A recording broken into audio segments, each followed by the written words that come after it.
মন্ত্রী, সংসদ সদস্য, সচিব থেকে শুরু করে প্রধানমন্ত্রীর কার্যালয়ে বিভিন্ন কর্মকর্তার মোবাইল সিম ক্লোন করে হচ্ছে হুবহু একই নম্বর।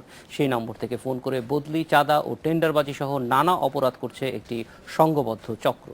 ইন্ডিপেন্ডেন্ট টেলিভিশনের অনুসন্ধানে উঠে এসেছে এসব তথ্য। এ ঘটনাকে রাষ্ট্রের জন্য বড় হুমকি মনে করছেন বিশেষজ্ঞরা।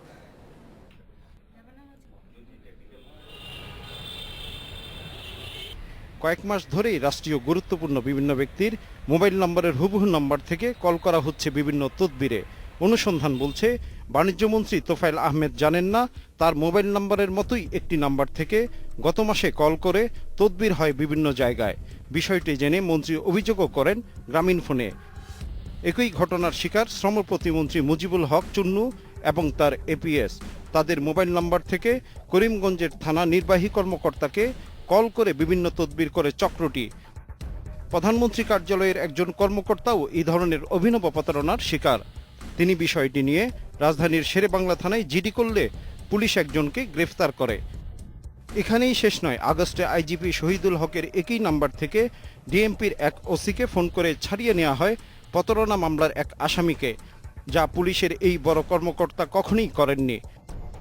রেল সচিব ফিরোজ সালাউদ্দিনের মোবাইল নম্বর থেকেও চট্টগ্রামের রেল কর্মকর্তার কাছে ফোন করে তদবির বাগানো হয়, যা শুনে হতবাক সচিব।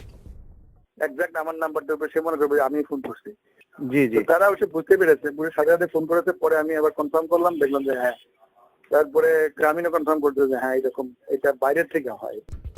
নেত্রকোনা সংসদ সদস্য বেগম রোকেয়া মমিনও ইন্ডিপেন্ডেন্ট টেলিভিশনের কাছে স্বীকার করলেন এইভাবে প্রতারণার কথা।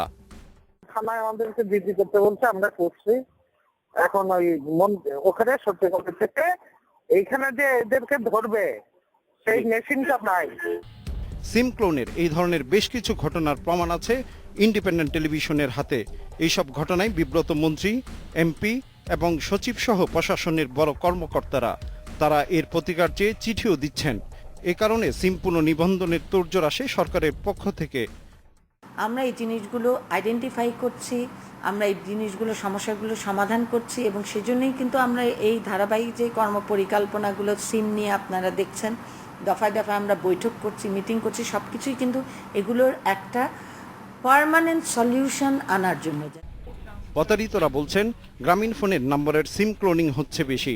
এ নিয়ে মোবাইল কোম্পানিটির কাছে অভিযোগ এসেছে বিস্তর। এ ব্যাপারে মন্তব্য নিতে বারবার চেষ্টা করেও গ্রামীণফোনের কোনো জবাব পাওয়া যায়নি। তবে বিশেষজ্ঞরা বলছেন, মাস্কিং সহ আরও কিছু সফটওয়্যার দিয়ে এই ধরনের অবিকল নম্বরে কল করে প্রতারণা সম্ভব। Shahed Siddiqui, independent news, Dhaka. যে মোবাইল ফোন মানুষকে জীবন সহজ করে তুলছে, সেই ফোনের ভেতরে নিরাপত্তার ঝুঁকি। প্রযুক্তির বিভিন্ন ব্যবহারের মাধ্যমে ঘটছে অপরাধের নানা ঘটনা। মোবাইল ফোনের সিম ক্লোনিং এবং ফোন হ্যাকিংয়ের ঘটনাগুলো কিভাবে ঘটছে আর এর প্রভাব কিভাবে জীবনকে বিষিয়ে চলছে, তারই বিস্তারিত নিয়ে একটি প্রতিবেদন।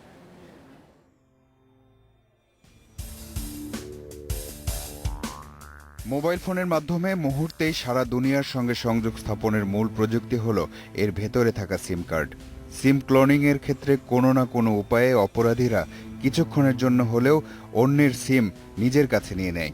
তারপর এক ধরনের যন্ত্রের মাধ্যমে কপি করা হয় সিমের সব তথ্য। এরপর একটা ব্ল্যাঙ্ক বা ফাঁকা সিমের মধ্যে সংযুক্ত করা হয় সেসব তথ্য। পরিণতিতে একই রকম বা একই তথ্যের দুটি সিম কার্ড তৈরি হয়ে যায়। এটাই সিম ক্লোনিং।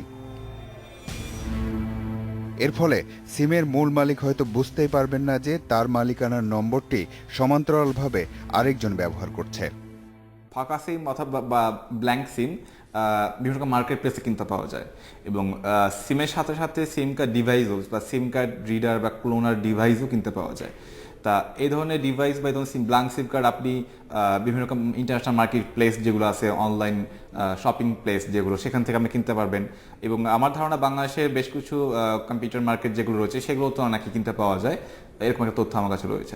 যারা সার্ভিস প্রোভাইডার, যারা আমাদের টেলিকমিউনিকেশন সার্ভিস প্রোভাইডার যারা, তাদের যদি সেখানে অসৎ কোনো ব্যক্তি থাকে, সে চাইলে এটা করতে পারবে।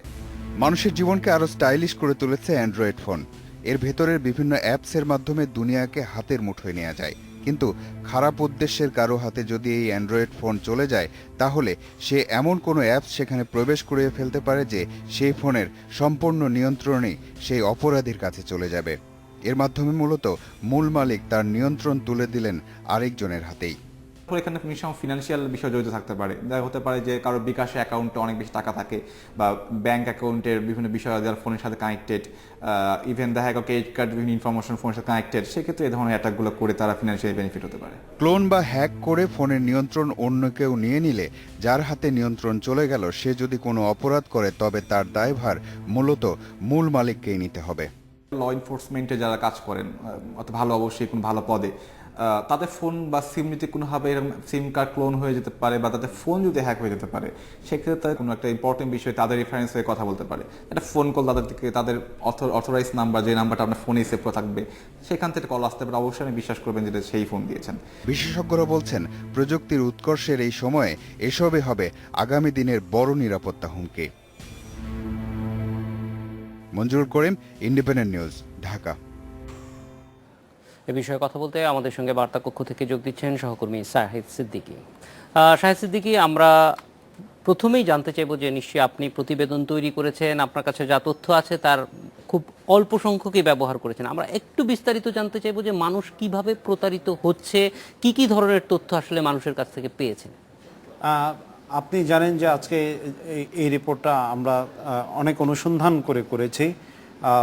আমি প্রথম একটা মোবাইল অপারেটরের একজন শীর্ষ কর্মকর্তার কাছ থেকে এই ধরনের একটা খবর পাই যে দেশের শীর্ষ সরকারের অনেক উচ্চ পর্যায়ের কর্মকর্তাদের সিম এরকম ক্লোনিং হচ্ছে এবং হয়ে এই ধরনের তদবির সহ বিভিন্ন অপরাধ হচ্ছে।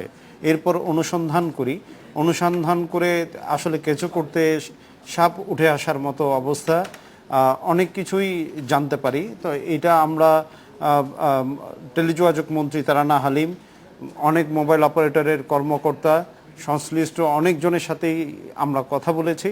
তো বলে জানতে পেরেছি যে আসলে এটা গত 2 থেকে 3 মাস ধরে এই ঘটনা চলছে এবং সরকারের কাছে, বিশেষ করে টেলিযোগাযোগ মন্ত্রণালয়ের কাছে এই ধরনের অনেক চিঠি জমা পড়েছে। বিভিন্ন যারা ভুক্তভোগী বা ভিকটিম তারা এটার প্রতিকার চেয়ে চিঠি দিয়েছেন। আপনি দেখেছেন যে আমার রিপোর্টের মধ্যে এরকম 1-2টা কপি আমরা স্ক্যান করে দেখিয়েছি। তো এই হলো ঘটনা। জাহিদ, শাহিদ সিদ্দিকী, এই যে প্রতারণার যে নতুন কৌশলটা, এই ক্ষেত্রে এটা কি শুধুমাত্র দেশের মধ্যেই বসে সম্ভব, নাকি এই চক্রটার আসলে একটা আন্তর্জাতিক যোগও আছে? এটা আসলে আমি বিভিন্ন তথ্য প্রযুক্তিবিদদের সাথে আলাপ করে অথবা মোবাইল অপারেটরদের যারা ইঞ্জিনিয়ার আছেন, যারা নেটওয়ার্কিংয়ে কাজ করেন, তাদের সাথে আলাপ করে জানতে পেরেছি এটা বাংলাদেশের সমস্যা না, সাইবার সিকিউরিটি এটা সারা বিশ্বের একটা অন্যতম বড় সমস্যা। এই সমস্যা এটা বিশেষ করে তার্কি,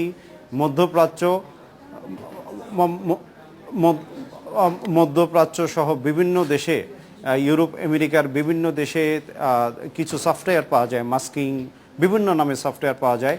সেখানে আপনি কল টাইম বাই করে আপনি যেই নাম্বারটা ইউজ করতে চান ব্ল্যাকমেইল করার জন্য বা যে কোনো কাজে, সেটা আপনি ওখানে পুশ করে ওটা বাংলাদেশের থ্রো দিয়ে IGW এবং ICX এর মাধ্যমে এখানে পাঠাতে পারেন।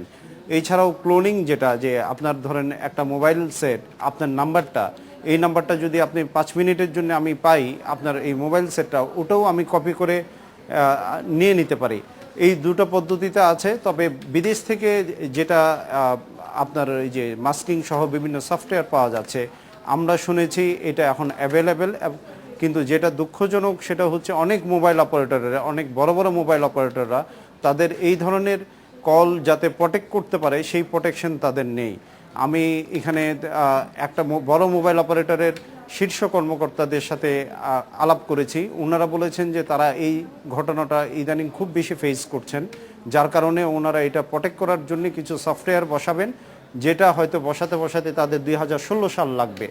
অন্যদিকে আপনি জানেন এই আজকের রিপোর্টটা প্রকাশ হওয়ার পর সরকারের মধ্যে বেশ নাড়া পড়েছে। আমি সকাল থেকেই টেলিযোগাযোগ মন্ত্রণালয়ে ছিলাম, মন্ত্রী, পিআরও এবং অনেকের সাথে আমি কথা বলেছি যে মানুষের মধ্যেও কিন্তু এটা নিয়ে যথেষ্ট আগ্রহ, আমরাও প্রচুর ফোন পেয়েছি। এই ক্ষেত্রে কি সরকার কোনো পদক্ষেপ নিয়েছে জিনিসটা যাতে কোনো ধরনের ব্যবস্থা নেওয়া হয়, সেই জন্য আজকে কোনো তৎপরতা সরকারের দিক থেকে ছিল?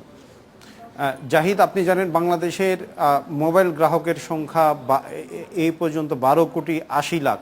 তার মানে হচ্ছে এটা একটা বিশাল ইস্যু। সবার জননিরাপত্তা, রাষ্ট্রের নিরাপত্তা সার্বভৌমত্বের বিষয়, অনেক বড় ইস্যু এটা। তো আজকের রিপোর্ট প্রকাশ হওয়ার পর সরকার বেশ কিছু স্টেপ নিয়েছে আমরা যতটুকু জানতে পেরেছি। প্রথমত মন্ত্রী তারানা হালিম উনি সকালে ওনার সচিব বিটিআরসির ভারপ্রাপ্ত চেয়ারম্যান ব্রিগেডিয়ার আহসান ওনাদের নিয়ে মিটিং করেছে, জয়েন্ট সেক্রেটারি এবং যারা ছিলেন, আমি সারাদিন সচিবালয়ে ছিলাম। তো ওনারা মিটিং করে কি করণীয় সেটা করেছেন। ওনাদের মিটিংয়ের ফলো আপ হিসাবে বিকেলে বিটিআরসিতে 6টা মোবাইল অপারেটরের সংশ্লিষ্ট কর্মকর্তাদের ডেকে পাঠিয়েছেন। ওনাদের সাথে ঘণ্টাব্যাপী মিটিং হয়েছে যাতে এই ধরনের ক্লোনিং বা অন্য মাস্কিং বা অন্য কোনো সফটওয়্যারের মাধ্যমে যাতে কাউকে ব্ল্যাকমেইল বা প্রতারিত করতে না পারেন সেই ব্যবস্থা যাতে নেন এবং এই ধরনের প্রোটেকশনের ব্যবস্থা নেওয়ার জন্য নির্দেশ দেওয়া হয়েছে। যে এটা আপনাকে বলতে পারি সরকার এই ব্যবস্থাটা নিয়েছে। শাহেদ সিদ্দিককে অনেক ধন্যবাদ আমাদের সঙ্গে যোগ দেওয়ার জন্য। এডিটর স্পিকে এবার বিরতি, ফিরছে একটু পর।